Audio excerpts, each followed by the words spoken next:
Welcome, wanderer of the waking world. Lay down your thoughts and step softly into the realm between dreaming and remembering.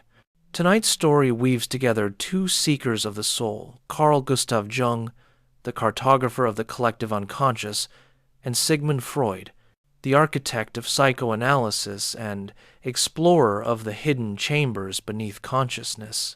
Together and apart, they forged the foundations of depth psychology, their partnership blazing bright before fracturing into two divergent paths that would shape the exploration of the human psyche for generations to come. As you settle into bed, let the rhythm of my voice carry you closer to sleep, one idea at a time. Relax as we explore how these two minds approach the mysteries of dreams and the unconscious one seeing compensatory messages from archetypal depths, the other discovering forbidden wishes concealed by the censor of consciousness.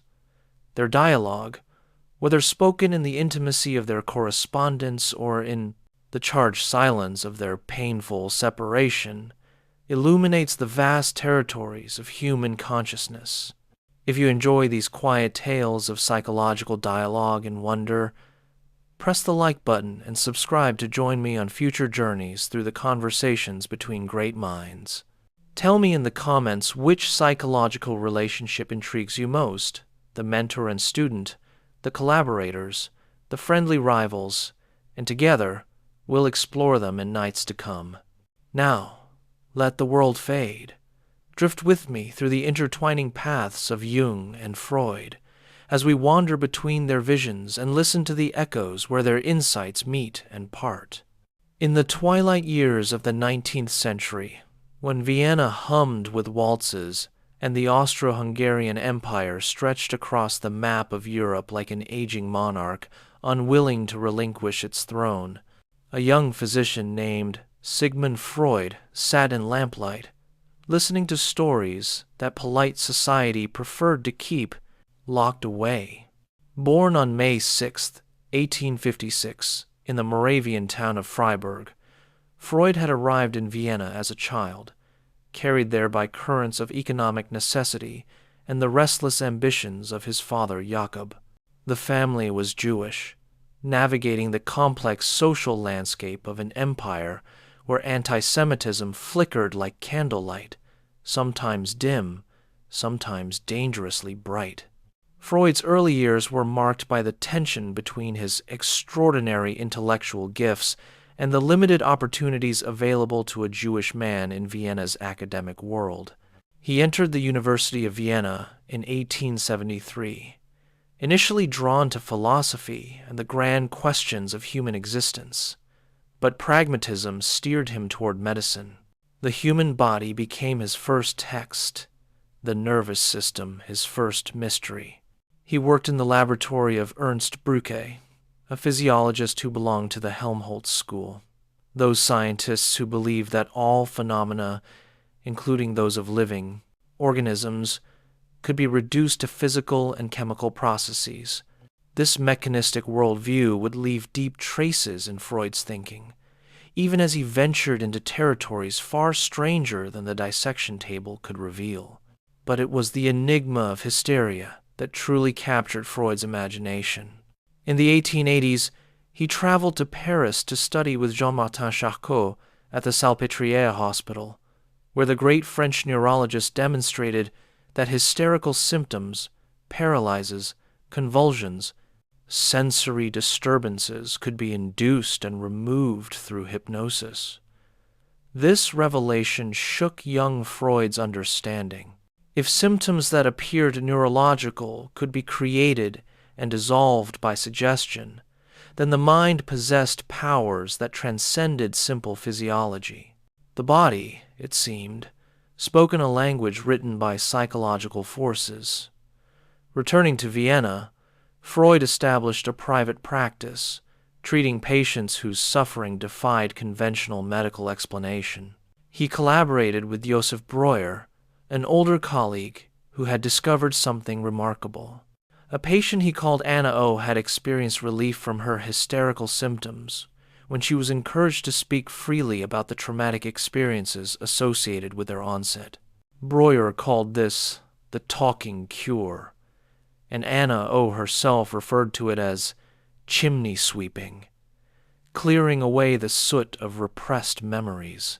Together, Freud and Breuer published Studies on Hysteria in 1895, a work that planted the seeds of psychoanalysis. But Freud was moving toward conclusions that made even the liberal Breuer uncomfortable. Freud had begun to believe that at the root of hysteria lay sexual trauma, often from childhood.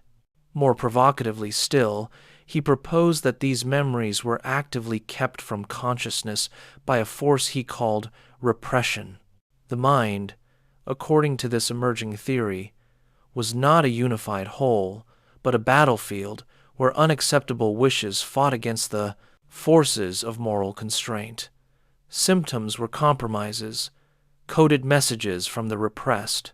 In 1899, Freud published what he would always consider his masterwork, The Interpretation of Dreams. In this dense, sprawling text, he argued that dreams were not meaningless, static, or divine messages, but rather the royal road to the unconscious. Every dream, he proposed, represented a wish fulfillment, usually of an infantile or sexual nature, disguised by the dream work to evade the censorship that relaxed but did not vanish during sleep. The manifest content, the dream as remembered, concealed the latent content, the true, forbidden wish. Through the technique of free association, where patients spoke whatever came to mind without censorship, these hidden wishes could be excavated like archaeological treasures buried beneath the ruins of Pompeii. Turn of the century, Vienna received this work with a mixture of scandal and fascination. Freud's insistence on the centrality of sexuality, his suggestion that infants were sexual beings, his claim that civilized humans were seething cauldrons of incestuous and aggressive impulses, barely restrained by the thin veneer of culture, all this seemed deliberately provocative. Yet Freud was not trying to shock. He believed he had discovered fundamental truths about human nature, truths that civilization had conspired to conceal even from itself. At the core of Freud's theory sat the Oedipus complex, named for the Greek tragic hero who unknowingly killed his father and married his mother. Freud proposed that every child experienced similar desires. The boy wanted to possess the mother and eliminate the father as a rival, while the girl underwent a parallel but more complex development. These wishes, of course, had to be repressed, and their repression formed the nucleus of the neuroses that could emerge in adulthood. The family drama, with all its love, rivalry, and forbidden desire, was the crucible in which the human psyche was forged. Freud's libido theory positioned sexuality as the primary drive, the energy that fueled not only reproductive behavior, but also the vast range of human cultural and creative achievements through the process of sublimation. Libido was essentially sexual, and civilization itself was built on the renunciation and redirection of sexual wishes. This emphasis on sexuality as the engine of the unconscious would become one of the most controversial aspects of Freud's teaching, the point at which many of his followers would eventually diverge. By the early years of the 20th century, Freud had gathered around him a small circle of physicians and intellectuals in Vienna who met on Wednesday evenings to discuss psychoanalysis. The movement was growing, but Freud felt isolated, a prophet in the wilderness of medical orthodoxy. He longed for recognition, for allies who could carry psychoanalysis beyond the confines of Vienna's Jewish intellectual community. He dreamed of a Gentile successor who could give the movement broader legitimacy. Across the mountains in Switzerland, Another young physician was following his own path into the mysteries of the mind. Carl Gustav Jung was born on July 26, 1875, in Keswill, a small village on the shores of Lake Constance. Unlike Freud's urban Jewish upbringing, Jung emerged from rural Protestant Switzerland, the son and grandson of clergymen. His childhood was marked by loneliness, vivid dreams, and a precocious interest in philosophy and the occult.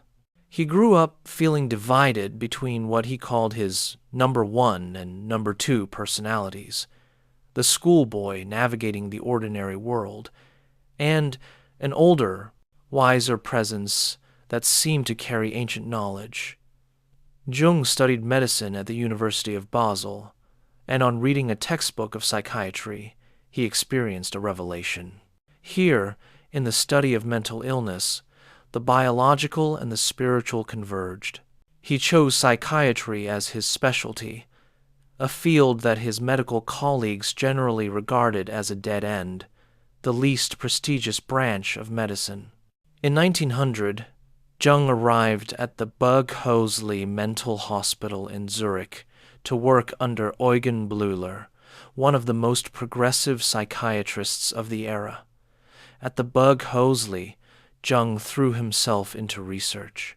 He developed the word association experiment, a technique in which patients responded to a list of words with the first word that came to mind. By measuring reaction times and noting emotional responses, Jung believed he could detect what he called complexes, clusters of emotionally charged associations that operated somewhat autonomously within the psyche. This work brought him recognition in scientific circles and seemed to provide experimental validation for some of Freud's theories about repression and the unconscious. Jung was aware of Freud's work and deeply impressed by the interpretation of dreams. Here was someone who took the psyche seriously, who recognized that symptoms had meaning, that the irrational was not simply chaos but followed its own logic. In 1906, Jung sent Freud a copy of his book on word association, and Freud responded warmly. Thus began a correspondence that would grow into one of the most significant intellectual relationships in the history of psychology. When they finally met in person in Vienna in March of 1907, the encounter was electric. They talked for 13 hours straight, ranging across the landscape of psychology, mythology, and human nature. Freud, then 50 years old, saw in the 31-year-old Jung everything he had hoped for: brilliant, broadly educated, charismatic, and crucially, not Jewish. Jung could be the son and heir, the one who would carry psychoanalysis to the Gentile world. For his part, Jung was dazzled by Freud's intellect and moved by the older man's paternal warmth. He wrote to Freud calling him the first person of real importance he had encountered. The years that followed were marked by intense collaboration and growing mutual dependence. Freud promoted Jung within the psychoanalytic movement, engineering his appointment as the first president of the International Psychoanalytic Association in 1910. They traveled together to America in 1909, invited to lecture at Clark University in Worcester, Massachusetts. On the long ocean voyage, they analyzed each other's dreams, a practice that would eventually contribute to the growing tensions between them. Because beneath the warmth and mutual admiration, fault lines were forming. Jung found himself unable to fully accept the centrality Freud gave to sexuality. Jung's own psyche was structured differently. His unconscious spoke in mythological and religious images that seemed to point beyond personal history towards something transpersonal, something collective. When Jung published Wandlungen und Symbole der Libido in 1912, which appeared in English as Psychology of the Unconscious, the rift became irreparable. In this work, Jung reinterpreted libido not as specifically sexual energy, but as a more general psychic energy, and he analyzed myths and symbols as expressions of universal human patterns rather than disguised infantile wishes. Freud read this as betrayal, a capitulation to the resistances that psychoanalysis was meant to overcome. Jung felt misunderstood and constrained by what he saw as Freud's dogmatism. Their correspondence grew tense, then bitter. In January of 1913, Freud wrote to Jung that they should abandon their personal relationship while continuing professional contact. Jung replied with agreement, and the break was complete. For Jung, the split precipitated a profound psychological crisis. He entered what he later called his confrontation with the unconscious, a period of intense inner turmoil during which he experienced visions, heard voices, and felt himself on the edge of psychosis. He developed his technique of active imagination, dialoguing with the figures that emerged from his depths. From this crucible emerged his distinctive psychology, with its emphasis on the collective, unconscious archetypes and the process of individuation. For Freud, the break was also painful, but served to confirm his understanding of human nature. Jung's defection was interpreted as resistance, an inability to accept the harsh truths about sexuality and the Oedipus complex. Freud would go on to develop his structural model of the psyche, id, ego, and superego, and to write increasingly about culture, religion, and the death drive. But his fundamental principles remained consistent: the primacy of sexuality, the centrality of repression, the Oedipus complex as the nuclear complex of the neuroses. The two men never reconciled. They met briefly at the Psychoanalytic Congress in Munich in 1913, a tense encounter. After that, their relationship existed only in their writings, where each occasionally critiqued the other's ideas without naming him directly. They created two schools of depth psychology that would evolve along separate paths, occasionally converging, more often diverging, each attracting adherents who found in that particular vision a map that matched their own experience of the psyche's terrain. To understand the depth of their disagreement, we must first understand what united them. Both Freud and Jung were convinced that consciousness was not the whole of the psyche, that beneath or behind the waking ego lay vast regions of mental life that influenced thoughts, feelings, and behaviors in ways the conscious mind did not recognize. Both believed that accessing this unconscious realm was essential for psychological healing and understanding. Both used dreams as a primary method for exploring the unconscious. Both understood that psychological symptoms were meaningful, that they were communications from the depths that needed to be interpreted, not simply suppressed. Yet within this shared commitment to depth psychology, nearly every specific point of theory and practice became a site of divergence. The most fundamental difference concerned the nature of libido itself. For Freud, libido was essentially sexual energy. While it could be transformed, sublimated, redirected, its source was always the sexual instinct. The infant's relationship with the mother's breast, the child's pleasure and excretion, the adolescent's masturbatory fantasies, the adult's genital sexuality, these formed a continuum, all manifestations of libido seeking satisfaction. Culture, art, religion, science, all the achievements of civilization were, in Freud's view, powered by libido that had been deflected from its direct sexual aims and rechanneled into socially acceptable forms. This was sublimation, and it was made necessary by the fact that direct satisfaction of all sexual wishes was impossible in civilized society.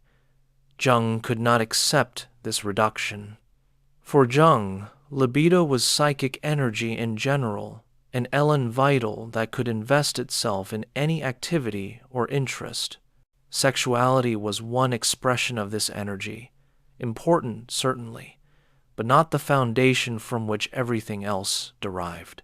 When Jung looked at religious mysticism, artistic creation, or the drive towards self-knowledge, he did not see sublimated sexuality. He saw libido taking these forms directly as expressions of fundamental psychic needs that were no less primary than sexuality. This disagreement was not merely theoretical. It shaped how each man listened to patients, what he heard in symptoms and dreams, what he considered curative. Consider the dream of a middle-aged man who finds himself in a cathedral, overwhelmed by a sense of awe. Light streams through stained glass windows depicting scenes from the life of Christ. He awakens feeling strangely peaceful. Freud's approach would invite free association. What does the cathedral remind you of? What feelings did you have about churches as a child? Tell me about your mother's religiosity. Gradually, through following the associative chains, Freud would likely uncover that the cathedral represented the mother's body, the womb to which the dreamer wished to return. The light through the stained glass might be associated with witnessing the primal scene, the parents' sexual intercourse which the child had glimpsed and reinterpreted through religious symbolism as a way of managing the overwhelming stimulation. The figure of Christ might represent the dreamer himself, the innocent child who felt sacrificed by his parents' relationship. The peace at waking would be the satisfaction of having, in disguised form, fulfilled the wish to return to maternal union. Jung's interpretation would move in an entirely different direction. He would recognize the cathedral as a traditional symbol of the self, the totality and center of the psyche. The numinous feeling, the sense of standing in a sacred space, indicated that the unconscious was compensating for an overly secular, rational attitude in the dreamer's conscious life. The stained glass windows and the Christ image pointed to the archetype of the hero and the process of sacrifice and transformation. Jung might explore what was too rigid in the dreamer's conscious position, what needed to die so that a larger sense of meaning could be born. He would understand the dream not as reaching backward toward childhood, but as reaching forward toward a more complete realization of the self. Both interpretations are sophisticated, internally consistent, and could be therapeutically useful, but they are interpreting from entirely different premises about what dreams are and what they do. For Freud, dreams disguise and fulfill infantile wishes. For Jung, dreams reveal and compensate for one-sided conscious attitudes. For Freud, the dream is fundamentally regressive, reaching back to childhood. For Jung, the dream is often progressive, pointing toward development and transformation. This brings us to their contrasting views of the unconscious itself. Freud's unconscious was personal, composed of material that had once been conscious or could have become conscious but was repressed because it was unacceptable to the ego. The unconscious was a repository of forbidden wishes, traumatic memories, and infantile fantasies. It was, in a sense, the garbage heap of the psyche, the place where consciousness discarded what it could not tolerate. Freud spoke of the unconscious with a mixture of fascination and distaste, like an archaeologist digging through ancient sewers. Jung's unconscious had two layers. The personal unconscious resembled Freud's concept, forgotten or repressed personal material. But beneath this, Jung proposed, lay the collective unconscious, a transpersonal realm of inherited archetypal patterns shared by all humanity. The archetypes were not specific images, but potentialities for experience, templates that shaped how humans perceived and responded to fundamental situations: the mother, the father, birth, death, danger, the stranger, the hero's journey, the sacred marriage. These archetypes had evolved over millions of years of human and pre-human existence. They manifested in the myths, fairy tales, and religious symbolism of all cultures, and they appeared spontaneously in the dreams and fantasies of individuals who had never been exposed to the mythological parallels. For Jung, the unconscious was not merely a collection of repressed contents, but a living, creative source. It was, in his striking phrase, not only the cellar of consciousness but also its fundament. The collective unconscious was the matrix from which consciousness had emerged and with which it needed to maintain relationship for psychological health. Where Freud saw the unconscious as something to be overcome, made conscious, tamed by the ego. Where id was, their ego shall be. Jung saw the relationship with the unconscious as an ongoing dialogue, a creative tension that fueled the process of individuation. Their different understandings of the unconscious led to different therapeutic goals. Freud's psychoanalysis aimed at helping patients remember and work through repressed infantile traumas and wishes, thereby freeing them from neurotic symptoms and allowing for more mature functioning in love and work. The cure came through making the unconscious conscious, through insight that would dissolve the power of the repressed material. It was essentially a process of uncovering, of archaeology, of bringing to light what had been buried. Jung's analytical psychology aimed at something he called individuation, the lifelong process of becoming one's true self, by integrating previously unconscious contents and differentiating oneself from collective norms and inherited patterns. Individuation was not about achieving some final state of health, but about ongoing development and self-realization. It involved not just uncovering the personal unconscious, but dialoguing with archetypal powers, encountering figures like the shadow, the anima or animus, and ultimately the self. For Jung, the goal was not simply adaptation to society, but the realization of one's unique destiny, the particular myth one was living. The shadow provides an illuminating comparison. Both Freud and Jung recognized that the psyche contained aspects that the conscious ego found unacceptable. For Freud, these were primarily sexual and aggressive wishes that had to be repressed to maintain civilized behavior. The return of the repressed manifested in symptoms, slips of the tongue, and dreams. For Jung, the shadow included the personal, repressed but extended further, encompassing unlived potential, the inferior function, and aspects of the collective psyche that the individual had not yet integrated. The shadow was not simply bad. It contained vitality, creativity, and capacities that consciousness had neglected. In Freudian analysis, patients worked to recognize and accept their forbidden wishes, understanding how these wishes had shaped their symptoms and relationships. In Jungian analysis, patients were encouraged to engage the shadow directly through active imagination, to dialogue with this rejected aspect of themselves, to find ways to integrate its energy without being overwhelmed by it. The Freudian patient might come to accept, yes, I have aggressive feelings toward my father. The Jungian patient might engage a shadow figure in imagination and ask, what do you want? What aspect of life have I been refusing to live? Their methodologies reflected these different goals.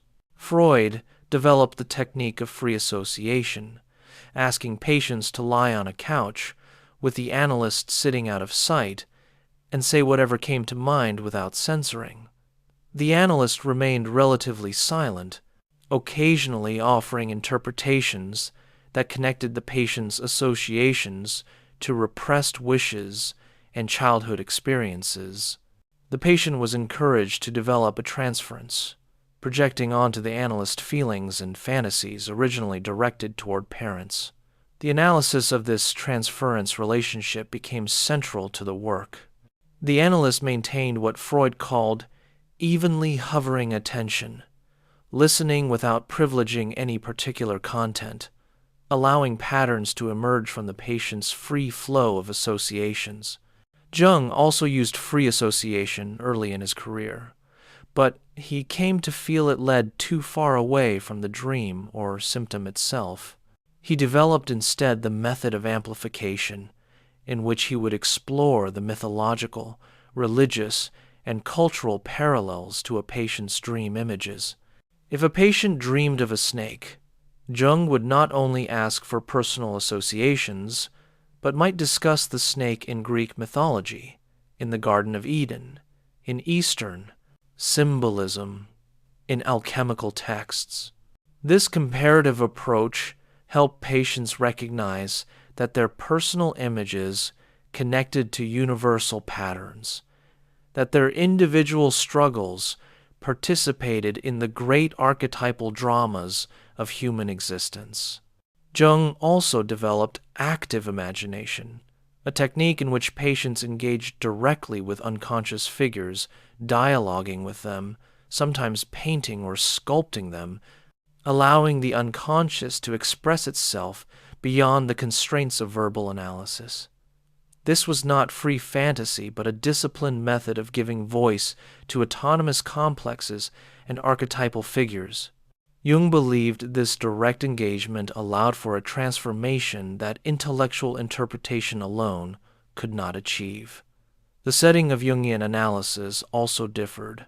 Patients often sat facing the analyst, a configuration that emphasized the equality and mutual humanity of the two participants. Jung believed the analyst could not remain a blank screen, but inevitably participated in the work, was changed by it. The analytical relationship was not just about analyzing the patient's transference, but about the mutual process. Jung called the dialectical method a real encounter between two psyches that transformed both. Their approaches to dreams reveal the depth of their differences. Freud believed that dreams required interpretation because the dream work disguised the latent content. The mechanisms of displacement, condensation, symbolization, and secondary revision transformed the forbidden wish into something that could pass the relaxed but still vigilant dream censor. A cigar might stand for a penis, a house for the mother's body, climbing stairs for sexual intercourse. Freud compiled lists of common dream symbols, though he emphasized that interpretation must always consider the dreamer's individual associations. For Freud, the dream was essentially retrospective, looking backward to infantile wishes, the day residue, recent events, incorporated into the dream, were important only insofar as they connected associatively to deeper, older material. The dream's purpose was wish fulfillment, and even nightmares and anxiety dreams could be understood as fulfilling wishes or as representing the failure of the dream work to adequately disguise the latent content. Jung regarded this view of dreams as too reductive. He believed dreams did not disguise, but revealed that the dream's symbolic language was not a code to be cracked, but an expression of psychic realities that could only be communicated in symbolic form. The unconscious, Jung argued, had no reason to lie. If a dream seemed obscure, it was not because of censorship, but because consciousness lacked the symbolic literacy to understand the unconscious's natural mode of expression. Dreams, for Jung, served a compensatory function. They corrected one-sided conscious attitudes, pointed to neglected aspects of the psyche, and indicated directions for development. A person living too rationally might dream of wild animals or chaotic events, compensating for the overemphasis on order. Someone inflated with ego might dream of humiliation or encounters with powers greater than themselves. Dreams were prospective, looking forward to possibilities and warning of dangers, as well as retrospective, commenting on past experience. Jung also recognized that some dreams were not personal at all, but archetypal, emerging from the collective unconscious and depicting great mythological themes. These big dreams, as he called them, often came at important life transitions and carried numinous power. A person who had never studied mythology might dream of a descent into the underworld, a dismemberment and reconstitution, a sacred marriage, all archetypal motifs that recur across cultures. Jung believed these dreams indicated deep psychic transformations underway, movements in the collective layers of the psyche. Consider how each might interpret a specific dream. A woman dreams she is in her childhood home, but the house is larger than she remembers, with rooms she never knew existed. In one room, she finds a book written in a language she cannot read. In another, there is a window looking out onto a landscape of extraordinary beauty, mountains, forests, a distant, shining sea. Freud would ask about the house, the childhood it evokes, the feelings associated with it. He would likely interpret the house as representing the dreamer's body, specifically the mother's body that the child once explored and wished to know completely. The unknown rooms might represent forbidden spaces, the parent's bedroom, the mother's body parts that were mysterious. The book in an unknown language could be associated with the enigma of sexuality, the facts of life that the child tried to decipher. The beautiful landscape glimpsed through the window might represent the idealized mother or the primal scene transformed into aesthetic terms. Freud would trace the associations back to specific childhood memories and wishes. Jung would approach this dream as compensation and prospection. If the dreamer's conscious life had become constricted, routine, overly familiar, the dream presents the unconscious as a vast space with unexplored potential. The childhood home indicates that the current situation has roots in early life, but the expansion suggests growth beyond those origins. The unknown rooms are not primarily about repressed childhood content, but about unlived possibilities in the dreamer's life now. The book in an unknown language represents wisdom or knowledge from the unconscious that consciousness cannot yet decipher, perhaps intuitive knowledge that the dreamer needs to develop. The beautiful landscape is a vision of the self, the potential wholeness that individuation moves toward. Jung might ask, what have you been too cautious about? What possibilities have you not explored? What in your life needs expansion? Both interpretations could resonate with the dreamer, could lead to useful insights, but they are oriented in opposite directions. Freud reaching down and back into the personal past, Jung reaching down and forward into archetypal potentials. For Freud, the dream is about what was and remains hidden. For Jung, the dream is about what wants to come into being. The Oedipus myth itself became a crucial point of divergence. Freud took the story of Oedipus as the mythological expression of a universal complex, the child's incestuous desire for the parent of the opposite sex and rivalry with the parent of the same sex. The Oedipus complex, as Freud conceived it, was the central issue of human development. How the child navigated this complex, how he resolved the competition with the father and renounced the sexual wish for the mother, determine the shape of his adult character and the nature of his neuroses. Freud's interpretation of the Oedipus Rex by Sophocles focused on its emotional power. Audiences responded so strongly because the play portrayed their own deepest and most forbidden wishes. The horror the audience feels at Oedipus's fate is tinged with the vicarious satisfaction of seeing the taboo broken. Freud wrote that our destiny is to be like Oedipus, all of us, because all of us have harbored those wishes. Jung found this interpretation too literal, too personal, too limited to familial dynamics. When Jung looked at the Oedipus story, he saw not a literal incest wish, but a symbolic drama of transformation. The hero's union with the mother was a symbolic death and rebirth, a dissolution of ego, identity, and a return to the source of being in order to be remade. The killing of the father represented the necessary overthrow of the old order, the old consciousness, to make way for the new. More broadly, Jung objected to reducing mythology to disguised infantile fantasies. He saw myths as spontaneous productions of the collective, unconscious, symbolic stories that expressed archetypal patterns. The hero's journey, the descent to the underworld, the sacred marriage, the death and rebirth, these were not coded expressions of sexual wishes, but fundamental templates of psychological development. They appeared in myths because they reflected actual processes in the psyche, processes that everyone underwent, at least potentially, in the course of individuation.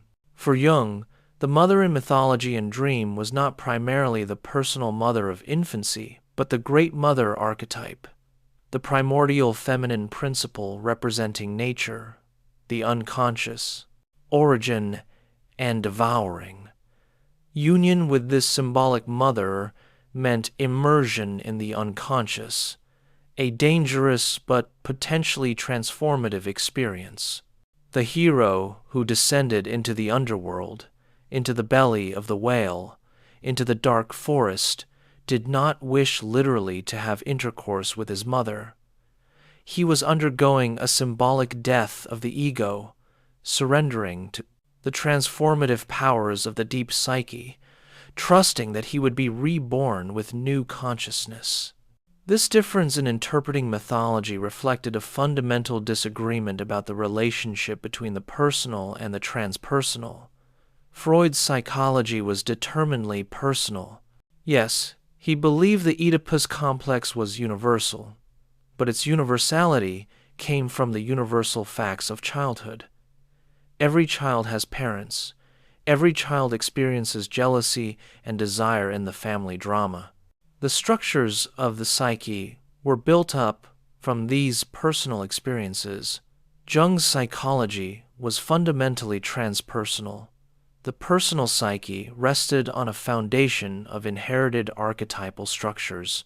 Individual experience took the forms it did because of these pre-existing templates. The child's relationship with the personal mother was shaped and amplified by the archetypal mother image. The personal father carried the projection of the father archetype, individual development, recapitulated ancient collective patterns. This led to a profound difference in what each considered pathological and what each considered healthy. For Freud, neurosis arose from repression, from the inability to accept one's sexual and aggressive wishes, from excessive guilt and overly severe superego demands. The neurotic was someone fixated at an early stage of psychosexual development, or someone whose ego was too weak to manage the conflicting demands of id, superego, and reality. Health meant achieving genital organization, the capacity for mature sexual love and productive work, a reasonable balance between the pleasure principle and the reality principle. Jung's view of pathology was more varied. Yes, repression of personal contents could cause problems. But more fundamentally, neurosis arose from one-sidedness, from the ego's identification with too narrow a range of psychic possibilities. It arose from being cut off from the unconscious, from having no relationship with the archetypal depths. It arose from living according to collective expectations rather than one's individual destiny. The neurotic, in Jung's view, might be someone who had achieved all the markers of Freudian health, a successful career, a satisfying sex life, social adaptation, but who felt empty, meaningless, as though they were living someone else's life.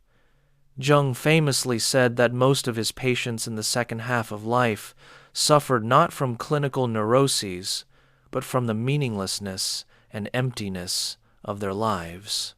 They had lost connection with the numinous, with a sense of participating in something larger than their individual concerns.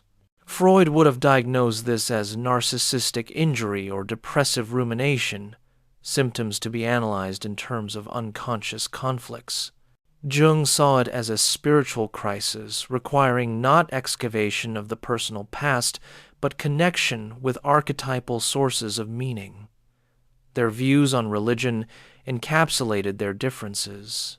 Freud's writings on religion, particularly The Future of an Illusion and Civilization and Its Discontents, portrayed religious belief as wish fulfillment, an inability to accept the harsh realities of existence. The believer creates an imaginary father figure in the sky, a projection of the longing for the protective father of childhood.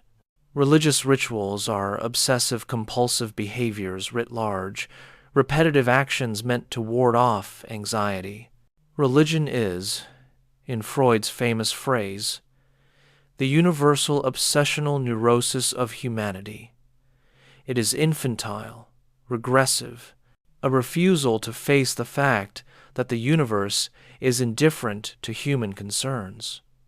Freud himself was a convinced atheist, a child of the Enlightenment, who believed that science and reason should replace religious faith. He saw psychoanalysis as part of this Enlightenment project, helping individuals to mature beyond religious dependency into rational autonomy. Jung's attitude toward religion was entirely different. He did not ask whether religious beliefs were true in a literal sense. He asked what psychological function religious experience served, and his answer was that religious experience, the encounter with the numinous, the sense of the sacred, was essential to psychological health. It represented the ego's encounter with the self, with the transpersonal center of the psyche. To lose this connection was to become unmoored, adrift in a meaningless world. Jung studied comparative religion extensively, seeing in the world's spiritual traditions various attempts to articulate and relate to archetypal realities. Christian symbolism, Buddhist meditation, Hindu deities, shamanic journeys all were, in Jung's view, symbolic systems for engaging the deeper psyche. The symbols might be culturally variable, but they pointed to universal archetypal experiences. Jung did not advocate for religious belief in the sense of accepting doctrines on faith. He advocated for religious experience, for cultivating relationship with the unconscious through whatever symbolic language resonated for the individual. Modern people had become too rational, too identified with ego consciousness, and had lost the connection to the irrational depths that gave life meaning. The result was the mass neurosis of modern civilization, the sense of alienation and emptiness that no amount of material success could fill. This difference in their views on religion connected to a deeper difference in their visions of culture and civilization. Freud's Civilization and Its Discontents portrayed civilization as built on repression and renunciation. To live together in society, humans had to give up direct satisfaction of their instincts. Aggression had to be controlled. Sexuality channeled into approved forms. selfish wishes sublimated into social contributions. This renunciation created inevitable discontent. The price of civilization was neurosis, a low-grade unhappiness that was the cost of safety and order. Freud was not optimistic about human nature or human possibilities. He saw the aggressive drive as fundamental and civilization as a fragile barrier against chaos. His later writings, particularly after the horrors of the First World War, emphasized the death drive, thanatos, the instinct toward destruction and dissolution that contended with eros, the life instinct. History was the struggle between these forces, with no guaranteed victory for the life instinct. Jung's vision, while not naively optimistic, was more hopeful. He believed that individuation, while rare and difficult, was a real possibility. He believed that the unconscious was not simply a repository of repressed wishes, but a source of creativity and wisdom.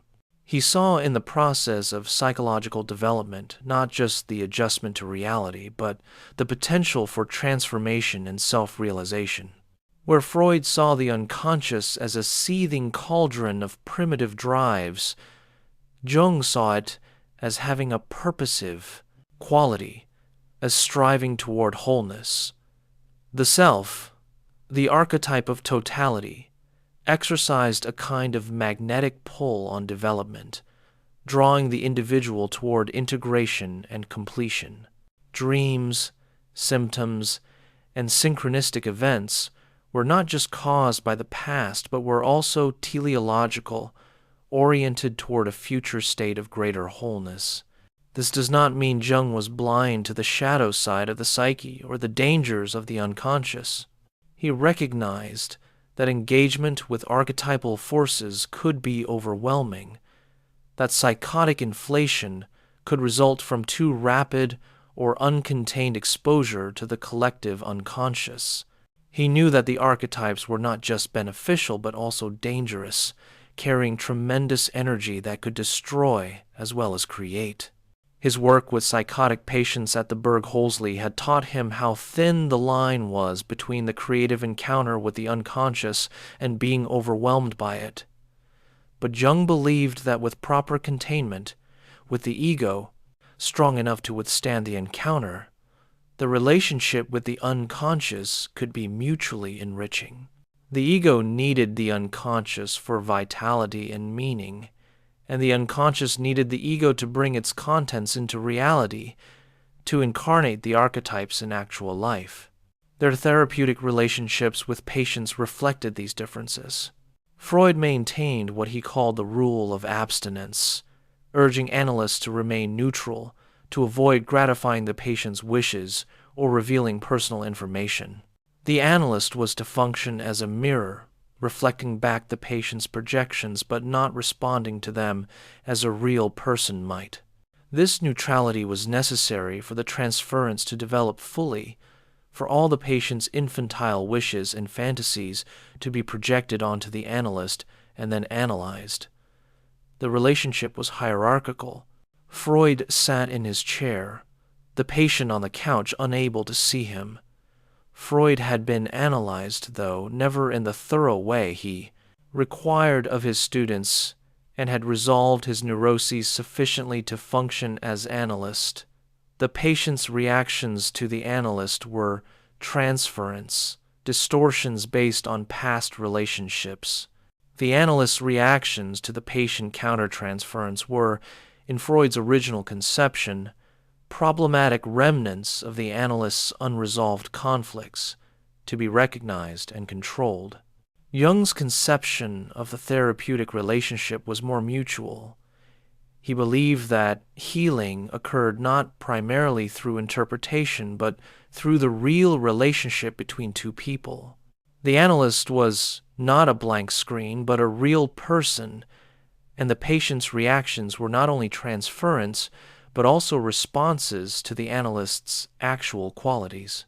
Similarly, the analyst's reactions to the patient were not just problematic countertransference, but also valuable information about what was happening in the shared field of the analytical relationship. Jung spoke of the wounded healer, acknowledging that analysts brought their own unresolved complexes and experiences to the work. These were not liabilities to be eliminated, but sources of empathy and understanding. The analyst who had wrestled with their own demons could recognize and accompany the patient in that struggle. In the Jungian relationship, both parties were changed. Analysis was not a one-way process where the analyst remained unchanged while transforming the patient.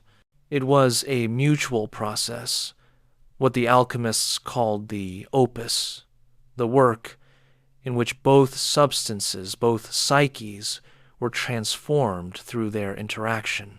Jung used alchemical symbolism extensively to describe this process. The analyst and patient were like the king and queen, the sun and moon, the sulfur and mercury, who through their conjunction produced the philosopher's stone, the symbolic representation of the self. This more egalitarian conception did not mean the relationship was equal in the sense of symmetry.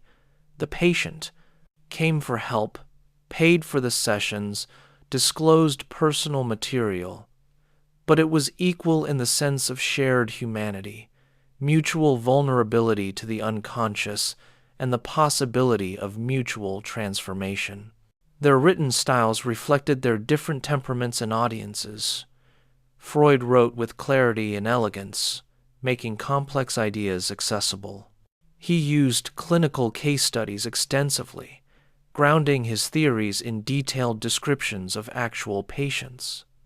His writing had a persuasive, argumentative quality. He anticipated objections and systematically addressed them. He used metaphors from archaeology, from geology, from hydraulics, concrete images that made abstract psychic processes comprehensible. Freud's cases read like detective stories or Victorian novels. The patient arrives with mysterious symptoms. Through the careful work of analysis, through following the thread of associations, the hidden cause is uncovered.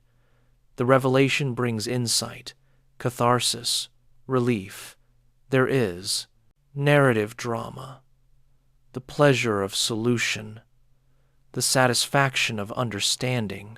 Freud was a master storyteller, and his case histories, Dora, Little Hans, the Rat Man, the Wolf Man, became canonical texts, studied not only for their clinical insights, but for their narrative artistry. Jung's writing was denser, more elusive, less systematic.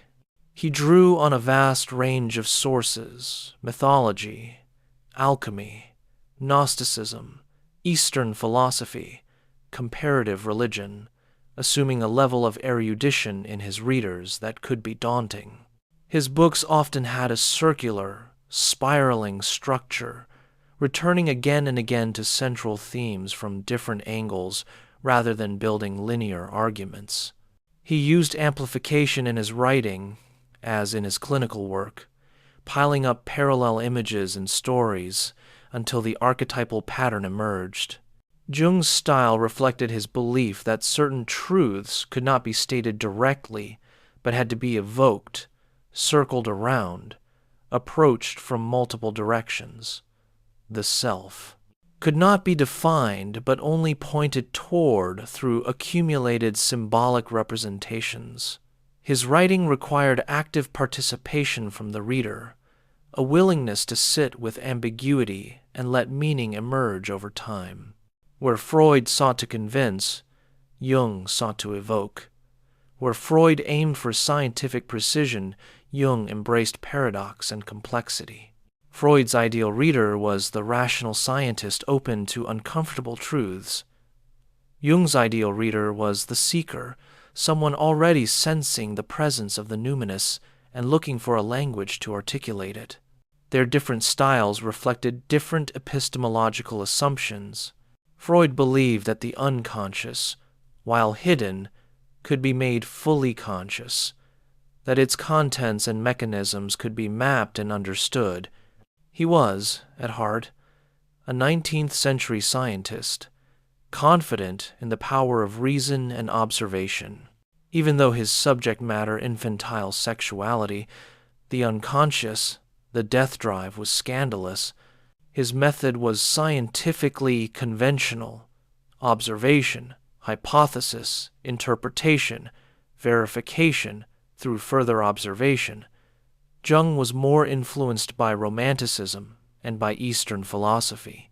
He believed that consciousness could never fully grasp the unconscious, that there would always remain mystery, depths that could be experienced but not explained. The self transcended the ego's capacity to comprehend it. Archetypal experience had a numinous quality, a sense of the holy that rational explanation could not capture. This did not mean Jung was unscientific. He valued empirical observation and insisted that his ideas be grounded in clinical experience and cross-cultural comparison. But he believed that the psyche could not be studied in the same way as physical objects because the observer was implicated in what was observed. The psyche studying itself inevitably encountered paradoxes and limits. Jung's epistemology was more reflexive, acknowledging the limitations and biases of consciousness even as it sought understanding. After their split, both men continued developing their ideas, and the divergences became more pronounced. Freud moved toward his structural model, id, ego, superego, and his dual instinct theory of eros and thanatos.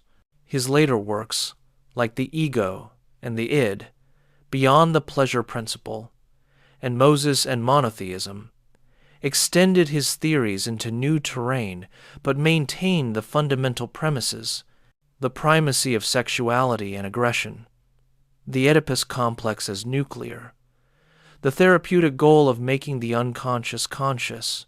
Jung, after his confrontation with the unconscious, developed his distinctive concepts: the collective unconscious and archetypes, the psychological types, the process of individuation, the transcendent function, synchronicity. His later works, including Aeon, Mysterium Conjunctionis, and Answer to Job, delved deeply into alchemical symbolism, Gnostic texts, and religious phenomenology. He increasingly understood his work as describing the stages and dynamics of individuation, the lifelong process of becoming whole. The differences between the two schools became institutionalized.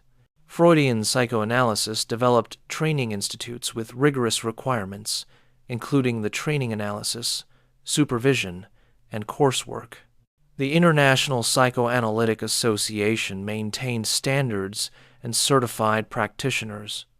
Freudian orthodoxy was fiercely protected, and deviations were often met with expulsion. Freud himself had a way of turning former disciples into heretics. Jung, Adler, Rank, Ferenczi, each of whom broke with the master over theoretical disagreements. Jungian psychology developed differently, with less institutional coherence and more tolerance for variation. There were multiple schools of Jungian thought: classical, developmental, archetypal, each emphasizing different aspects of Jung's complex legacy. Training was intensive, but less standardized than Freudian analysis. The emphasis was less on maintaining orthodoxy than on individual exploration and integration. The two approaches attracted different kinds of practitioners and patients. Freudian psychoanalysis became the dominant form of psychotherapy in America in the mid-20th century, especially in New York and other urban centers. It attracted the medically trained, those interested in psychopathology and treatment of neuroses, those with a scientific and clinical orientation. Its influence extended beyond the consulting room into literary criticism, social theory, and cultural analysis. Jungian psychology had perhaps broader cultural influence but less institutional power. It attracted artists, writers, clergy, seekers interested in mythology and spirituality. It found particular resonance in Zurich and in California, places already inclined toward religious and philosophical exploration. Jung's influence showed up in literature, in the work of writers like Hermann Hesse and James Joyce, in the comparative mythology of Joseph Campbell, in New Age spirituality, and in the human potential movement. The different clientele reflected the different implicit theories of what constituted the good life. Freudian analysis aimed to help people function in the world as it was, to love and work, to manage their neuroses, to sublimate their drives into socially productive activities. It was, in a sense, an adjustment therapy, helping people adapt to reality. Jungian analysis aimed at individuation, which might actually require breaking with social expectations. It was about being true to one's inner development, even if that meant conflict with outer norms. The individuating person might leave a successful career that no longer felt meaningful, might divorce to pursue a more authentic relationship, might adopt religious practices or creative pursuits that family and friends found eccentric. Jung sometimes said that the second half of life required abandoning the goals and values of the first half, a statement that could sound almost subversive. These different therapeutic goals reflected the personal trajectories of the two men. Freud's life, after the turbulence of the early years, became relatively stable and routine. He saw patients 8 or more hours a day, 6 days a week, for decades. He took summer vacations but otherwise maintained a rigorous schedule. His life was his work. He suffered greatly in his later years from cancer of the jaw, enduring multiple surgeries, but continued analyzing patients almost until his death in London in 1939. Having fled Vienna after the Nazi annexation of Austria, Freud's late years were marked by increasing pessimism about civilization, confirmed by the rise of fascism and the approach of another world war. His late work on the death drive and the discontents of civilization carried a somber tone.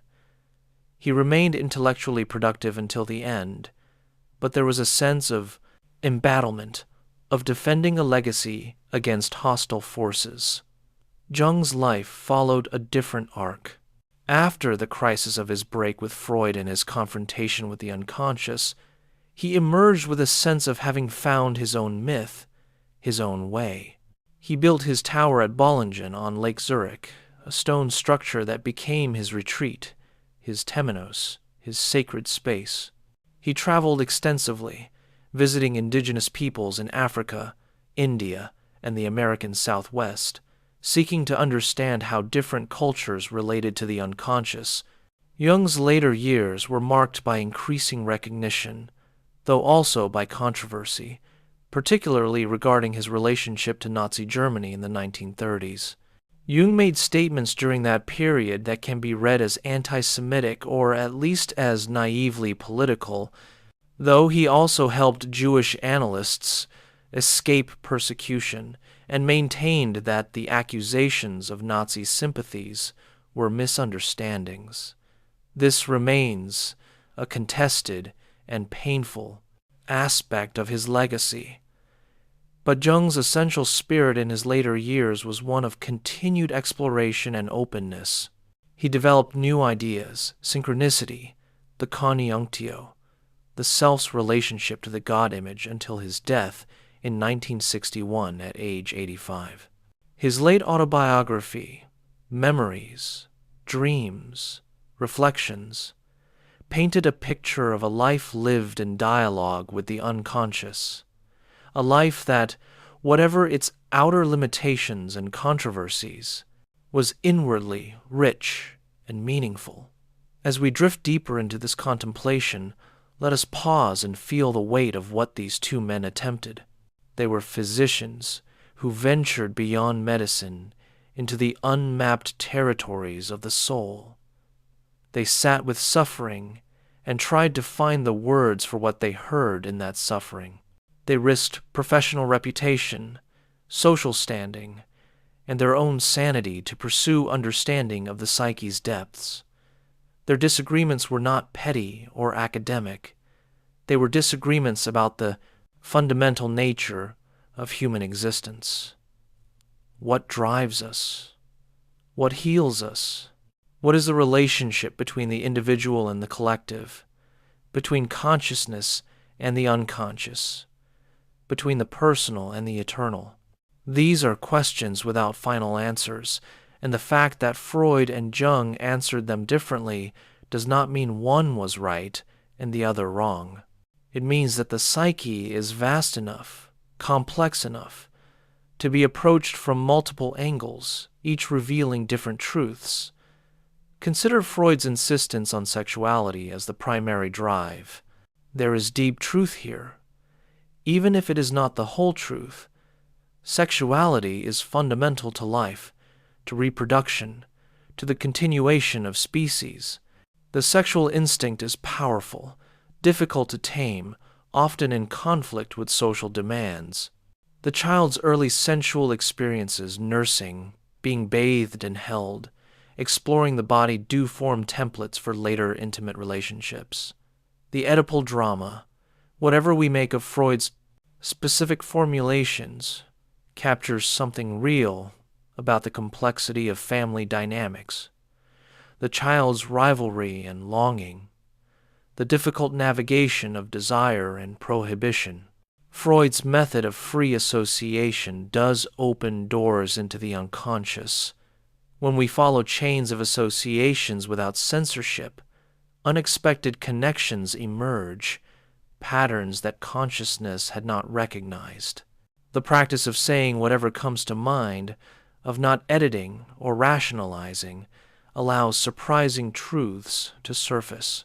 And the analysis of transference, recognizing that we project onto the analyst and others' feelings and fantasies from earlier relationships, is a genuine insight with therapeutic power. Freud's emphasis on making the unconscious conscious has liberated countless people from the tyranny of repressed memories and unrecognized wishes. The simple act of naming what was hidden, of bringing to light what shame had kept in darkness, has healing power. Freud gave people permission to acknowledge their sexuality, their aggression, their complexity. In the buttoned-up bourgeois world of his time, this was revolutionary and necessary. Yet Jung's vision also holds profound truths. The religious instinct, the search for meaning, the need for connection with something transcendent, these are as fundamental to human nature as sexuality. People do suffer from meaninglessness, from the sense that life is empty despite material success. The modern world has lost connection with the sacred, with the symbolic, with the depths. Jung provided a language for this loss and pathways toward reconnection. The collective unconscious and archetypes name something real about human experience. We do respond to certain images, stories, and situations with a power that cannot be explained by personal learning alone.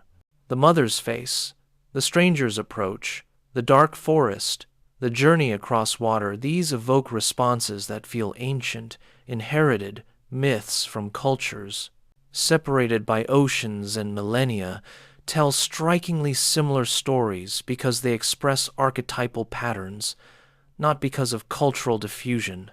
Jung's emphasis on symbolic thinking restores to consciousness a mode of understanding that modernity had largely lost. Not everything can be reduced to literal meanings and causal mechanisms. Some truths can only be expressed symbolically, through image and metaphor. The dream that speaks in symbols is not disguising its meaning, but expressing it in the only language adequate to psychic realities. The process of individuation, Jung's alternative to mere adjustment, speaks to the longing for authentic selfhood. to become who one truly is, to live one's unique destiny rather than a collective script, to integrate the shadow and develop the unlived potentials. This is a vision of human development that goes beyond symptom relief to genuine transformation. Both men were also limited by their contexts and biases. Freud's theories were shaped by his experience with a particular population, largely upper-middle-class Viennese women, with hysteria and obsessional neuroses. His emphasis on repression and sexual etiology may have been particularly relevant to that population in that time and place, where sexual mores were extremely restrictive. How well his theories apply to other cultures and times remains debated. Freud's views on women were notoriously problematic. His concept of penis envy, his belief that women's superegos were less developed than men's, his equation of femininity with passivity, these reflected the patriarchal assumptions of his era more than any deep psychological insight. Many feminist theorists have critiqued and revised Freud, finding in his work both useful concepts and glaring blind spots. Jung's relationship with gender was complex in different ways. He elevated the feminine principle, emphasized the importance of the anima in men's development, and attracted many brilliant women to the analytic profession. Yet his descriptions of the masculine and feminine could be essentialist and stereotyped, and his personal life, including long-term relationships with female analysans and colleagues that blurred professional and personal boundaries, raised ethical questions. Both men's theories bore the marks of European colonialism and cultural superiority. Freud saw indigenous cultures as representing earlier stages of development, closer to childhood, less repressed but also less civilized. Jung's travels to study primitive peoples, while often admiring, still operated within a framework that saw indigenous cultures as living fossils, showing what earlier stages of consciousness were like.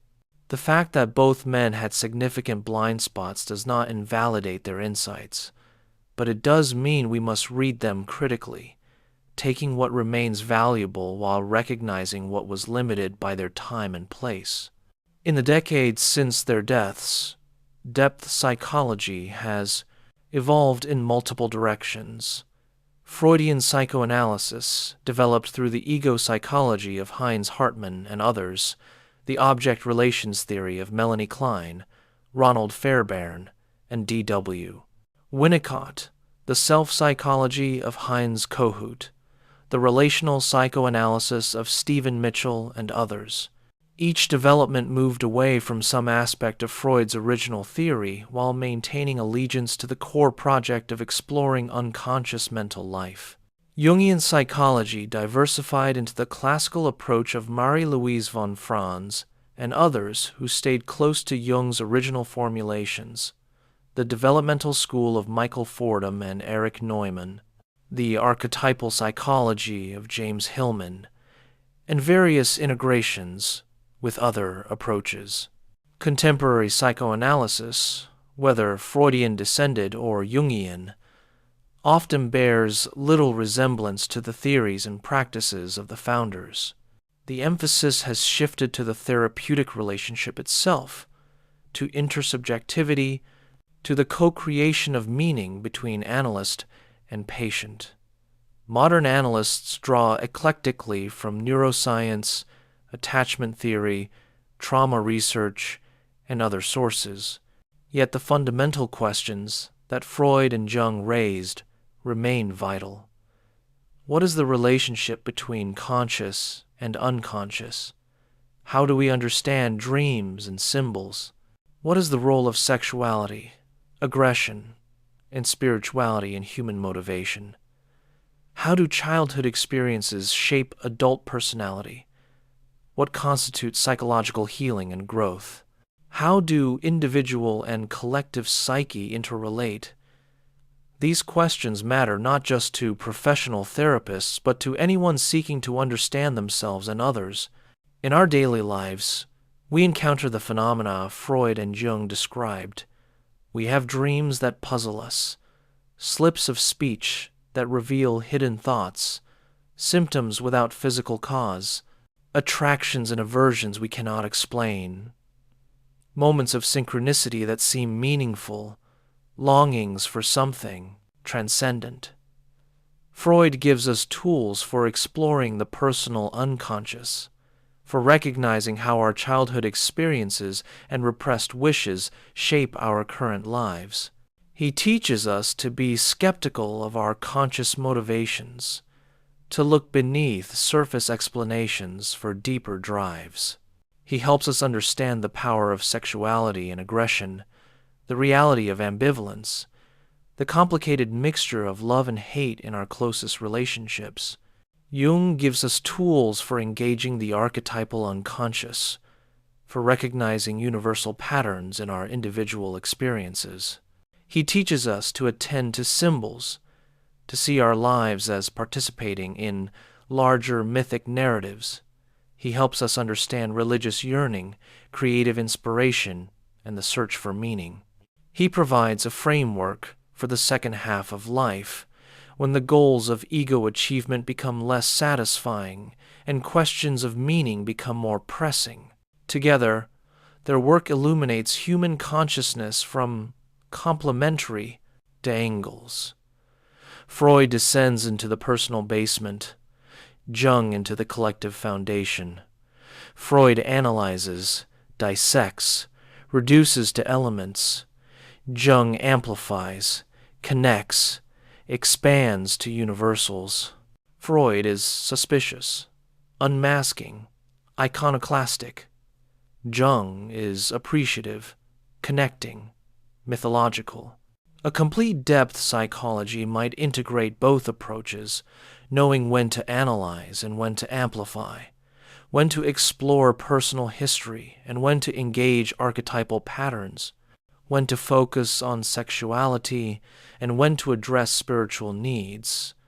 The either-or of the Freud-Jung split was perhaps a historical necessity, but contemporary understanding can embrace both and.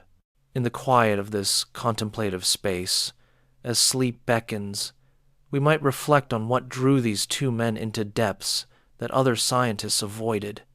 They were not content with surface explanations. They insisted that beneath ordinary consciousness lay another realm, powerful and formative, that demanded exploration. They created methods for accessing this realm and languages for describing what they found there. Their courage was considerable. To propose that respectable middle-class people harbored incestuous wishes was to invite scandal and isolation. To claim that the psyche contained transpersonal depths and that religious experience was psychologically valid was to invite ridicule from the scientific community. Both men paid prices for their heresies. Freud's isolation in Vienna before psychoanalysis gained recognition, Jung's ostracism from the psychoanalytic movement, and later controversies about his politics. Yet they persisted because they had encountered undeniable realities in their work with patients and their self-analysis. Freud's self-exploration, conducted largely through analysis of his own dreams documented in The Interpretation of Dreams, convinced him of the power of the repressed unconscious. Jung's confrontation with the unconscious during his crisis years convinced him of the reality of the collective psyche and archetypes. They were empiricists of inner experience, mapping territories that could not be seen with physical instruments, but could be experienced, described, and discussed. Their work required a kind of phenomenological openness, a willingness to take psychological experience seriously on its own terms rather than reducing it immediately to brain states or behavioral patterns. This openness is part of their legacy. Depth psychology, whether Freudian or Jungian, takes seriously the felt quality of inner experience. It attends to dreams not as neurological noise, but as meaningful communications. It explores fantasy, imagination, and symbol as valid forms of knowledge. It recognizes that what happens in inner space is as real and consequential as what happens in outer space. The dialogue between Freud and Jung continues in our own psyches. When we remember a dream and wonder what it means, we stand between their approaches. Do I analyze this for personal associations and hidden wishes? Or do I amplify its symbols and explore its archetypal dimensions? Perhaps we do both, allowing each method to illuminate what the other might miss.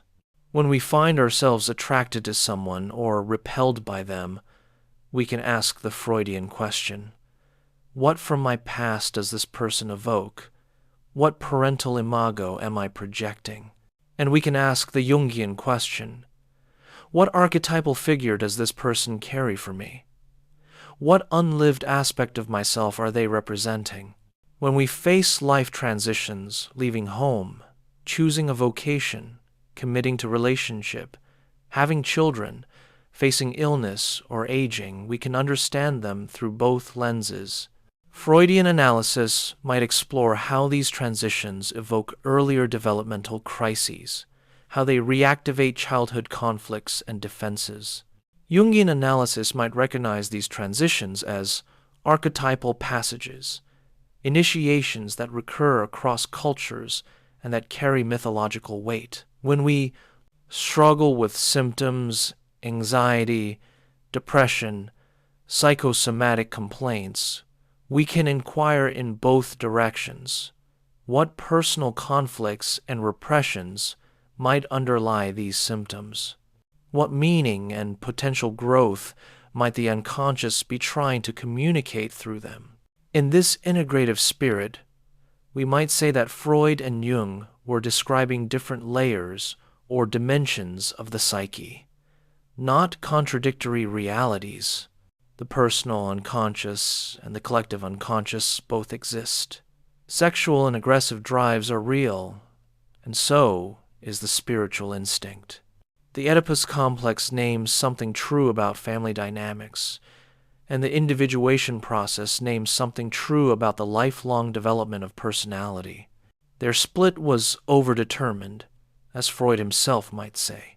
Intellectual disagreements were compounded by personality differences, by the complexities of their relationship, by the power dynamics between mentor and chosen heir, by Jung's growing need to find his own path, by Freud's need to protect his creation from heresy.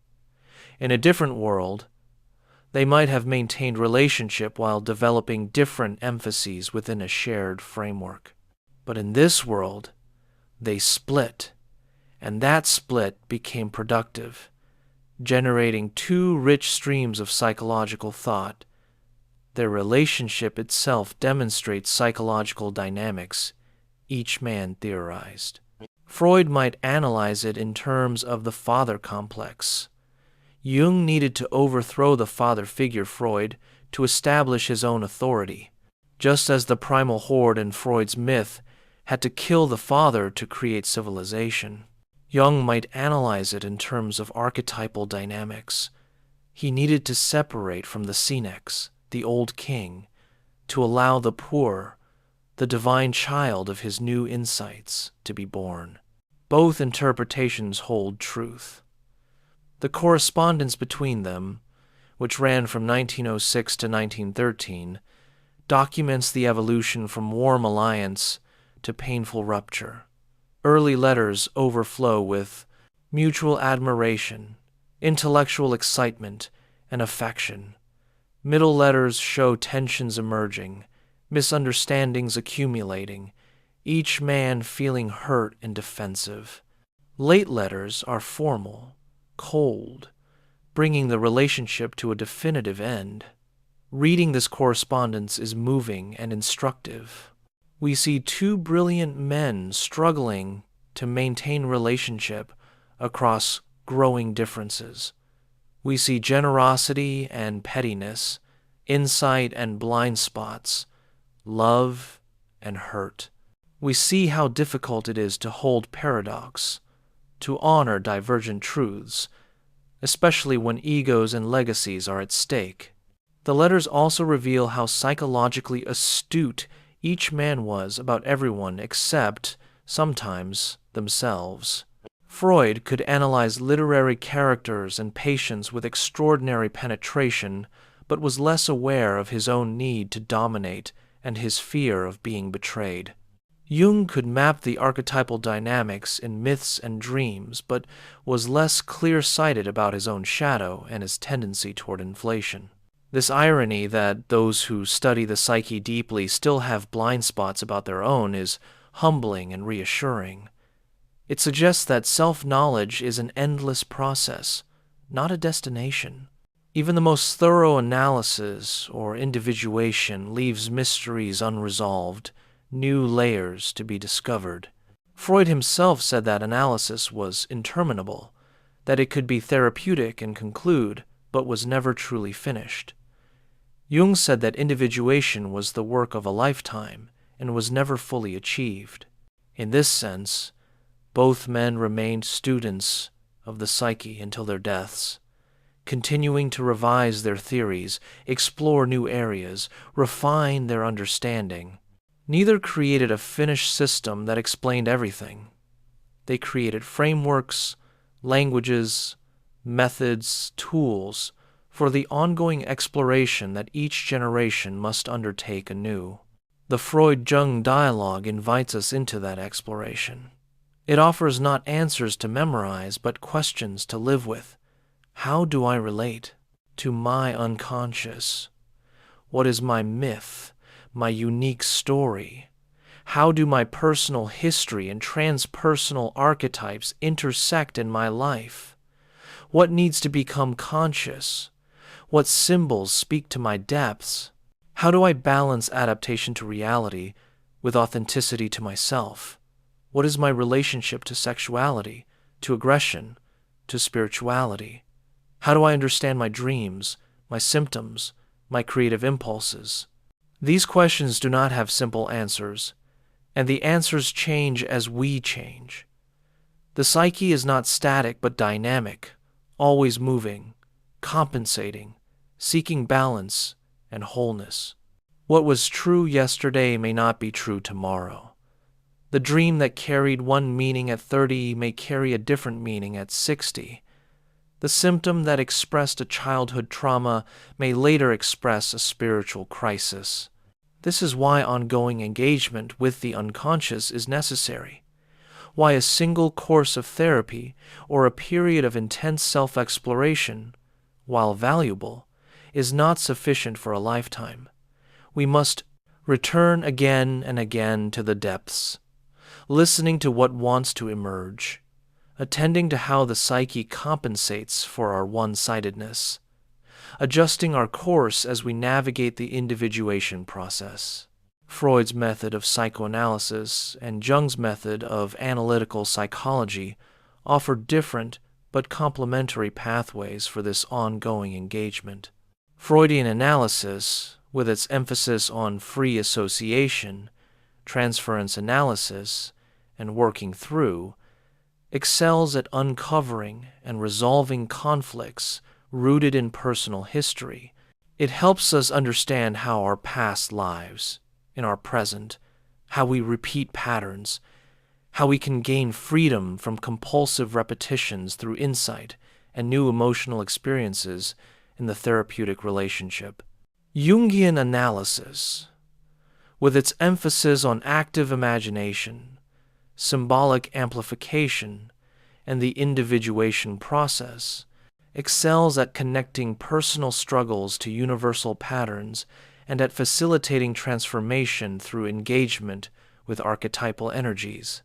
It helps us understand our lives as meaningful journeys, as participation in eternal stories, and it provides methods for directly experiencing and integrating unconscious contents. Contemporary depth psychotherapy often blends elements from both traditions, along with insights from attachment theory, neuroscience, trauma research, and other sources. A therapist might use free association in one session and active imagination in another, might interpret a dream reductively to connect it to childhood experiences and amplify it mythologically to connect it to archetypal themes. This eclecticism honors the complexity of the psyche and the uniqueness of each individual. What works for one person may not work for another. What is needed at one stage of therapy may be inappropriate at another stage. Skilled therapists draw on a range of approaches, guided by what serves each unique therapeutic process. Beyond the therapeutic consulting room, the Freud-Jung dialogue informs how we understand culture, art, religion, and society. Freudian analysis has illuminated literature, showing how authors work through personal complexes in their creations, how texts reveal the unconscious of both author and culture. Jungian analysis has illuminated mythology and symbolism, showing how stories and images carry archetypal meaning across cultures and eras. Both approaches help us understand social phenomena. Freud's analysis of group psychology, his exploration of how individuals regress in crowds and project authority onto leaders, remains relevant for understanding political movements and mass behavior. His critique of religion as wish fulfillment and his analysis of civilization's discontents speak to contemporary debates about secularization and social alienation. Jung's concept of the collective unconscious and his analysis of how archetypal patterns emerge in cultural movements illuminate phenomena like the appeal of fascism in the 1930s or the archetypal dynamics in contemporary political polarization. His understanding of how cultures and individuals need connection to the symbolic and the sacred speaks to the spiritual hunger evident despite or because of secularization. Both men were interested in culture's influence on the individual psyche and the individual psyche's influence on culture. Both understood that we are products of our culture and also agents who can transform culture. The relationship between individual and collective was central to both their thinking, though they conceptualized it differently. For Freud, culture was primarily repressive, requiring renunciation of instinctual satisfaction. But culture also made possible the sublimations that created art, science, and social bonds. The relationship between individual and society was fundamentally conflictual, with the individual's drives pushing against social restrictions. Civilization required this conflict, but the conflict exacted psychological costs. For Jung, the relationship between individual and collective was more complex and dynamic. The individual psyche rested on the collective unconscious, so there was continuity as well as tension between personal and transpersonal. Individuation required differentiating oneself from collective norms and inherited patterns, but it also required integrating collective, archetypal contents. The goal was not to escape the collective, but to achieve right relationship with it, neither dissolving into collective identity nor inflating into isolation from one's human ground. Jung was concerned about mass society, about how modern life encouraged identification with collective roles and values rather than individual development. He saw fascism and communism as examples of collective possession, where individuals lost their autonomy to archetypal forces that seized whole societies. The antidote, he believed, was individual consciousness, people who had done enough inner work to resist being swept into mass movements. This emphasis on individual consciousness as bulwark against collective possession remains relevant in our time of polarized politics, social media echo chambers, and ideological extremism. Both right and left can become collective possessions, demanding absolute allegiance, dehumanizing opponents, reducing complex realities to simplistic narratives. The individuated person, in Jung's sense, maintains capacity for nuance, paradox, and independent thought even in the midst of collective pressure. Freud's insights into projection, scapegoating, and the narcissism of small differences are similarly relevant for understanding contemporary conflicts. Groups often project their own unacceptable impulses onto others, then attack those others with special vehemence. The phenomenon Freud observed where neighboring groups with small differences hate each other more than distant groups with larger differences appears in contemporary identity politics and sectarian conflicts. Both. Men help us understand the psychological dimension of political and social problems. They remind us that social issues are not just matters of policy and institutions, but also matters of psyche, involving unconscious forces, archetypal patterns, and unresolved personal and collective complexes. In the realm of creativity and art, both Freudian and Jungian approaches offer valuable perspectives. Freud understood art as sublimation, the transformation of sexual and aggressive drives into socially valued creative work. The artist, unable to find adequate satisfaction for instinctual wishes in reality, creates imaginative fulfillments through art. In the work of art, the artist manages to shape unconscious fantasies in a way that gives pleasure to others, who thereby gain vicarious satisfaction for their own repressed wishes. This view illuminates certain aspects of creativity, its compulsive quality, its roots in personal conflict, its capacity to express and resolve tension. It helps explain why artists often seem driven, why creative work can be therapeutic, why certain works resonate so powerfully with audiences. Freud's analyses of Leonardo da Vinci, Michelangelo's Moses, and other works demonstrated how psychoanalytic interpretation could deepen appreciation of art. Jung's view of creativity emphasized its perspective and symbolic dimensions. Art emerged not just from personal complexes, but from the collective unconscious, giving form to archetypal images and patterns. The artist served as a kind of medium, allowing archetypal contents to flow through into expression. The greatest art had transpersonal quality, spoke universal language, connected individuals to collective depths. This view illuminates different aspects of creativity, its visionary quality, its capacity to seem to come from beyond the personal self, its mythological and spiritual dimensions. It explains why certain images and stories appear across cultures, why art can feel numinous and transformative, why engagement with art can be a sacred experience. In practice, both approaches enrich understanding of specific artworks. We can analyze a painting for how it expresses the artist's personal conflicts and childhood experiences, and we can amplify its symbols to connect them to archetypal patterns. We can understand a novel as working through the author's Oedipal complex, and we can recognize its mythological structure as a hero's journey. Multiple perspectives deepen rather than contradict each other. The same is true for understanding dreams, symptoms, relationships, and life patterns.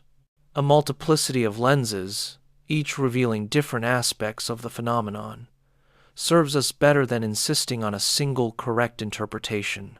This is ultimately what the Freud-Jung dialogue teaches, that the psyche is vast enough to be approached from many angles, rich enough that no single theory exhausts it, mysterious enough that our understanding must remain provisional and open. As we approach the threshold of sleep, let us gather the threads of this contemplation. We have wandered through the lives of two extraordinary men, through the intensity of their meeting and collaboration, through the pain of their rupture, Through the distinctive visions each developed, we have explored how they understood the unconscious, dreams, sexuality, religion, mythology, therapy, and the human journey. We have seen that where they disagreed most sharply, each was often describing a real dimension of psychic life from a particular angle. Freud's emphasis on repression and sexuality captured truths about the personal, unconscious, and the power of instinctual drives. Jung's emphasis on archetypal patterns and spiritual striving captured truths about the collective unconscious and the need for meaning. Both perspectives are necessary for a complete picture. The relationship between Freud and Jung itself demonstrates psychological dynamics, serving as a kind of macro-level illustration of the theories each man developed. It shows how difficult integration is, how the psyche tends towards splitting when tensions become too great, how individuation requires separation even from beloved figures, how the father-son archetypal pattern plays out in actual relationships. Their split was necessary for the development of two rich traditions of depth psychology. Had Jung remained Freud's loyal heir, analytical psychology would never have emerged in its distinctive form. Had Freud been able to accommodate Jung's divergent views within psychoanalysis, the creative tension between their approaches would have been lost. Sometimes growth requires separation, the breaking of what had been unified, yet in the larger perspective, they remain in dialogue. Every depth psychologist today, whatever their theoretical orientation, is in conversation with both Freud and Jung. Their questions frame our inquiries. Their concepts, even when we revise or reject them, structure our thinking. Their dedication to understanding the psyche's depths inspires our own explorations. In our personal lives, we embody their dialogue. We are beings with personal histories that shape us, and we are beings who participate in universal patterns. We are driven by sexuality and aggression, and we seek meaning and wholeness. We need to remember and work through our past, and we need to imagine and grow toward our future. We are determined by where we came from, and we are drawn by possibilities ahead. The integration of Freudian and Jungian perspectives is not a theoretical task, but a lived experience. We integrate them by attending to both dimensions in our own lives, by being honest about our desires and conflicts, while also being open to archetypal dimensions and spiritual longings. We integrate them by being willing to analyze and willing to amplify, by taking dreams seriously in multiple ways, by recognizing that we are both more personal and more universal than we ordinarily think. This integration is never complete. Like the individuation process itself, it is ongoing, requiring constant adjustment and rebalancing. Sometimes we need more Freudian analysis to stay grounded in the personal, to not inflate into archetypal identifications. Sometimes we need more Jungian amplification to find larger meaning, to not reduce the sacred to the sexual. Wisdom lies in knowing what is needed when. The two men remain living presences in the field of depth psychology. Their writings continue to be read, their methods continue to be taught, their ideas continue to be debated and developed. New generations discover them and find resources for understanding psyche and soul. They have achieved a kind of immortality, not in literal survival, but in the ongoing influence of their work. It is striking that despite all the advances in neuroscience and psychology, despite new therapeutic modalities and research methodologies, the fundamental insights of Freud and Jung remain relevant and powerful. This suggests they touched something essential, that they articulated truths about human nature that transcend their particular time and place. The details of their theories may require revision, but the core recognition that consciousness rests on unconscious depths, that dreams carry meaning, that symbolism matters, that the past shapes the present, that universal patterns, structure, individual experience, these insights remain foundational. In the silence between thoughts, in the space between waking and sleeping, we can sense the presence of the unconscious that Freud and Jung both honored. It is the source from which dreams arise, the depth in which memories are stored, the foundation on which consciousness rests. It is personal history and transpersonal pattern, repressed wish and compensatory wisdom, familiar and utterly strange. Both men taught methods for engaging this unconscious realm, for making the darkness conscious, for bringing what was implicit into explicit awareness, for dialoguing with what is other within ourselves. They taught that this engagement is not a luxury but a necessity, that psychological health requires relationship with the depths, that ignoring the unconscious exacts costs in symptoms, compulsions, and meaninglessness. They also taught that engaging the unconscious is dangerous, that it requires courage and containment, that one can be overwhelmed by what emerges. They both knew patients who had been undone by too rapid or uncontained encounter with unconscious contents. They both understood that the work of depth psychology required skill, patience, and respect for the tremendous energies involved. This sense of danger, of working with powerful forces, is largely absent from much contemporary psychology, which tends toward the cheerful and optimistic, from the focus on strengths and resilience. While positive psychology has value, the depth psychologies of Freud and Jung remind us that darkness is real, that the psyche contains destructive as well as creative potentials, that the path to wholeness leads through shadow territories. Neither man was a naive optimist about human nature or human possibilities. Both had seen too much suffering, too much cruelty, too much self-deception. The 20th century, with its world wars and genocides, confirmed their dark assessments. Yet neither was wholly pessimistic either. Both believed that consciousness made a difference, that understanding could bring freedom, that the examined life was worth living. Freud's famous dictum, "Where id was, there ego shall be," expressed faith that reason could gain ground on instinct, that insight could modify compulsion.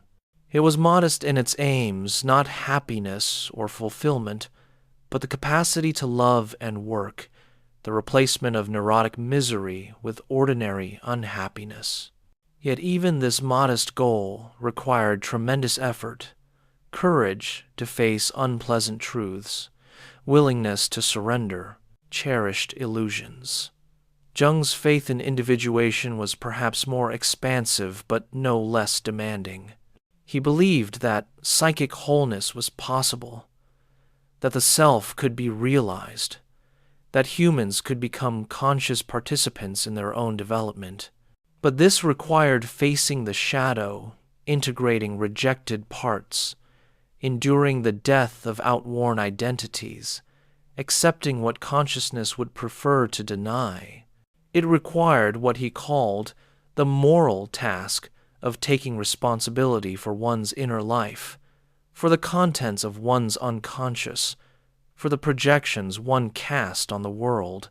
Both men, in their different ways, called for a taking of psychological responsibility.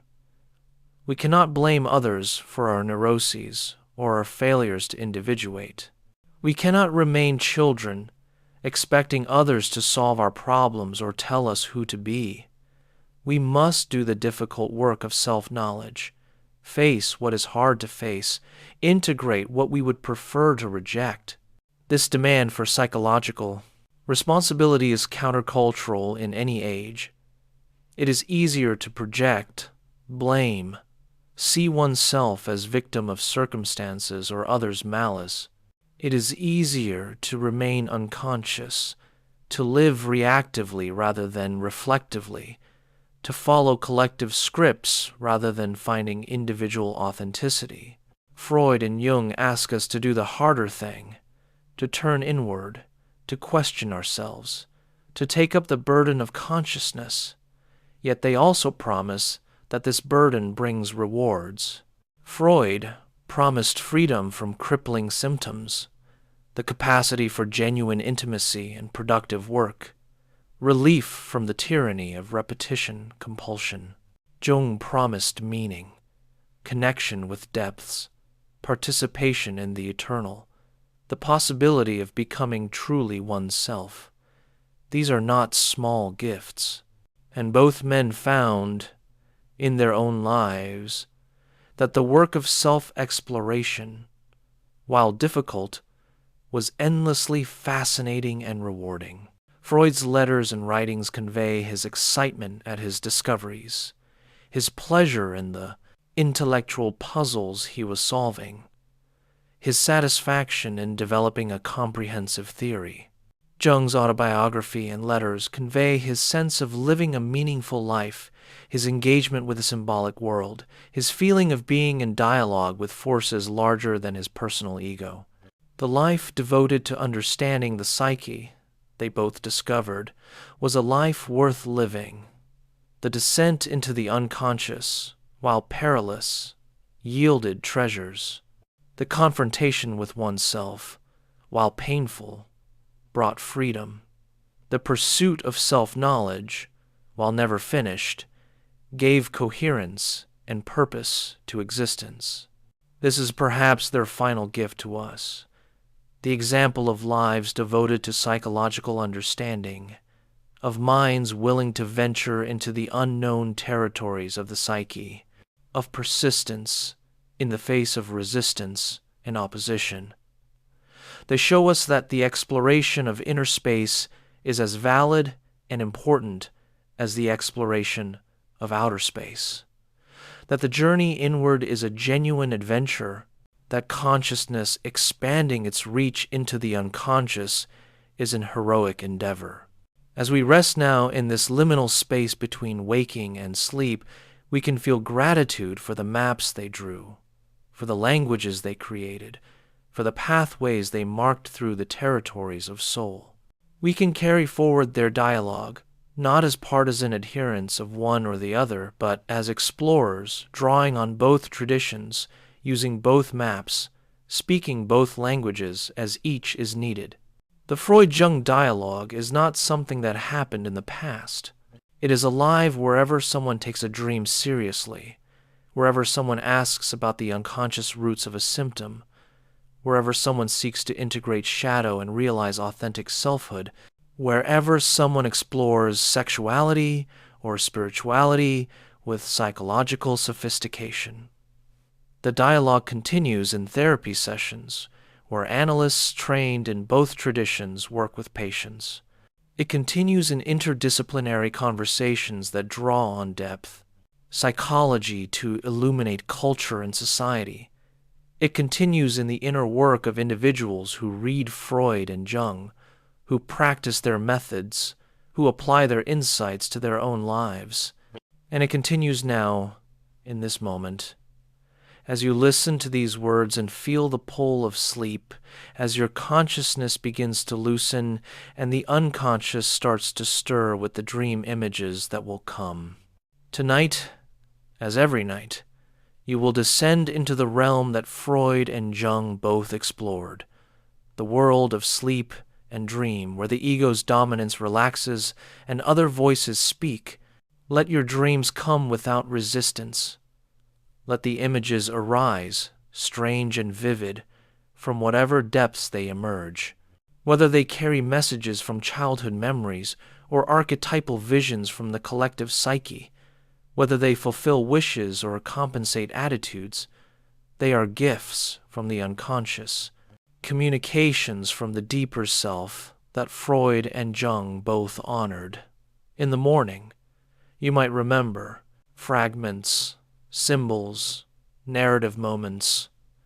You might wonder what they mean, how to interpret them, and then you will stand in the place where Freud and Jung stood, holding dream images in consciousness, trying to understand what the unconscious is saying, deciding whether to analyze or amplify, whether to follow personal associations or explore mythological parallels, whether the dream is revealing something repressed or pointing towards something not yet realized. You will embody their dialogue, continuing their conversation in the particular circumstances of your unique life. This is how depth psychology remains alive, not as dogma to believe, but as practice to engage, not as theories to memorize, but as questions to live. So rest now, knowing that you participate in a great tradition of psychological exploration. Rest, knowing that the unconscious you descend into each night is the same realm that fascinated Freud and Jung, that drew them into its depths, that yielded the insights they spent their lives articulating. Rest, knowing that your own self-exploration, your own dreams and reflections and struggles toward consciousness continue their work. The dialogue between Freud and Jung, between sexual and spiritual, between personal and archetypal, between past determined and future drawn, between analysis and amplification, this dialogue is the heartbeat of depth psychology. It pulses through every session of therapy, every moment of self-reflection, every attempt to understand another human being's psyche, every artistic creation that emerges from unconscious depths. May you sleep deeply, dream richly, and wake with renewed appreciation for the magnificent complexity of the psyche that Freud and Jung devoted their lives to understanding. May their insights illuminate your path, their methods serve your growth, their courage inspire your own self-exploration. The unconscious awaits, vast and patient, ready to reveal itself to those who approach with respect and openness. Freud and Jung showed us pathways into that realm. Now the journey is yours. Sleep well, wanderer of inner worlds. Dream your dreams. And in your own way, continue the eternal conversation about what it means to be human, to be conscious, to be a soul seeking understanding of itself. Rest now. The dialogue continues in the silence, in the depth, in the mysterious realm between sleep and waking where Freud and Jung both found their life's work. Rest now, and let their combined wisdom hold you as you descend into the night.